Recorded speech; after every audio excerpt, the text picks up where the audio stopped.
За неполни 24 часа во бескомпромисната трка по гласови, активистите на двата политички блока се чини забегаа.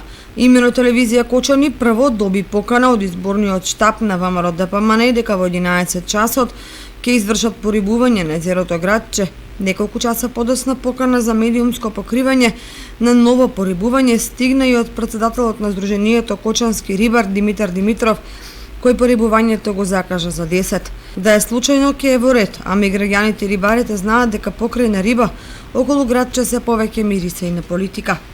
Рибарите се најсрекни во оваа неприродна ситуација, бидејќи во полното со риба езеро ќе можат цело лето, особено по изборите, да уживаат пецајки на брегот вгнезден во преубавата природа. А дали и на која политичка опција ќе им се заблагодарат, ќе остане рибарска тајна. Меѓутоа, секогаш расположените за шега риболовци велат дека како тргнало ќе им стане претесно на рибите во водите на малата кочанска акумулација.